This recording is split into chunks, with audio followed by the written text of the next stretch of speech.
autorité supérieure et à mon nom propre, au nom des services placés sous mon autorité, que je voudrais vraiment encore une fois vous réserver un accueil chaleureux. Maintenant, dire que la mission est une mission de suivi, une mission d'évaluation, après celles qui ont été antérieurement menées. Et en tant que tel, on salue toujours la démarche participative et inclusive que vous adoptez. Non seulement les collectivités territoriales, porte d'entrée de cette matière-là, en tant que compétences transférées, l'environnement et la gestion durable, mais également les populations. Vous avez été à la base pour rencontrer des bénéficiaires et discuter, n'est-ce pas, constater de visu les réalités de terrain. Vous aurez pu vous limiter là, on vous donne un rapport, voilà, mais vous avez voulu quand même être à la base. Non seulement ça permet de constater concrètement ce qui se passe, mais aussi c'est également une source supplémentaire de motivation pour ces bénéficiaires-là qui auront besoin d'un œil extérieur pour apprécier qualitativement ce qui se fait. C'est pourquoi je salue la présence des élus locaux, je salue la présence de l'administration au plus haut sommet. L'État central accorde une importance capitale à la question du développement durable, à la question de l'environnement de façon générale. Nous le savons, le Sénégal est quand même dans un pays, quand même, voilà, en zone, je ne sais pas comment on dit en géographie, saharo-sahélienne. En tout cas, il y a le désert qui avance progressivement.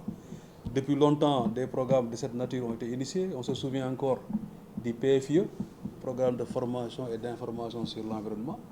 Aujourd'hui, ce programme riposte peut être, n'est-ce pas, comparé dans le fond et la forme à ce programme-là. D'autant plus que dans une des stratégies, vous passez par l'école.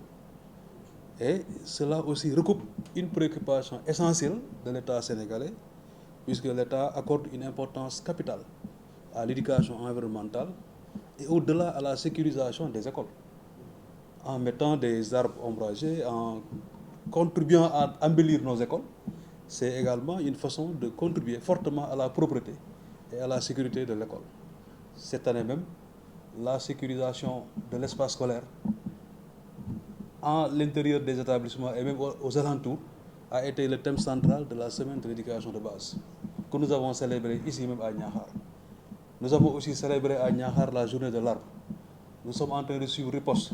La mairie a déroulé beaucoup de programmes dans le domaine du développement durable avec ses partenaires locaux, mais également avec d'autres partenaires venant du reste du pays. Mais dans tous les cas, la mairie, comme vous, c'est la même démarche. C'est-à-dire, c'est la démarche vraiment inclusive. C'est la démarche multisectorielle. On passe par la collectivité, mais la collectivité implique les services techniques. La collectivité également travaille en parfaite intelligence avec l'administration que nous sommes. C'est pourquoi je voudrais saisir cette occasion-là pour magnifier tout cela et dire qu'effectivement, à travers les comptes rendus réguliers que nous recevons de nos agents, mais à travers également les rencontres tenues à la mairie, nous avons vraiment, en tout cas, le feedback par rapport au projet Riposte. Et que même s'il y a des difficultés, vous allez apprécier. Mais en tout cas, ce n'est pas un projet mort-né, n'est-ce pas? Aujourd'hui, le projet a pris forme et il est en train de suivre son bonhomme de chemin. Avec l'agence sénégalaise également de la reforestation. Donc voilà, vos agents qui sont là sont aujourd'hui en plein dans le système. Aujourd'hui, il y a une équipe qui est autour du chef de brigade, ici présent, donc qui non seulement, au niveau de leur site, a réussi aussi à créer une pépinière sur notre insistance, pour montrer que Niakhar aussi, on veut aussi entrer dans la production de plantes, malgré qu'on n'ait pas de l'eau douce. Mais aujourd'hui, si vous faites un crochet chez lui, il a quelques pieds. Et c'est grâce à nos conseils, à nos soutiens et nos encouragements. Il est en train, en tant que service forestier, de produire. Mais au-delà, il suit même les réalisations dans tout Niakhar, notamment à Shanghai, où il y a une partie de la forêt, n'est-ce pas, qui est plus ou moins classée là-bas. Et c'est là-bas où s'est tenue la journée de l'arbre, présidée par M. le ministre secrétaire d'État, chargé de la culture. Et Riposte aussi était présent à l'occasion de cette activité. Donc l'un dans l'autre, Niakhar en tout cas salue ce projet. Niakhar en tout cas, à défaut d'avoir une deuxième phase, en tout cas souhaite également. Nous appuyons fortement l'idée de faire cette rallonge-là, en tout cas pour ne pas dire cette prolongation, pour un peu essayer de finaliser, capitaliser les acquis et ensemble essayer également de redresser ce qui peut être considéré comme des points faibles ou bien des manquements. Et la population s'est engagée avec les élus locaux, mais également en amont avec l'administration que nous sommes. Parce que ça fait partie de nos missions de suivre les projets et programmes déroulés par l'État central et ses partenaires, mais également déroulés même par les collectivités territoriales.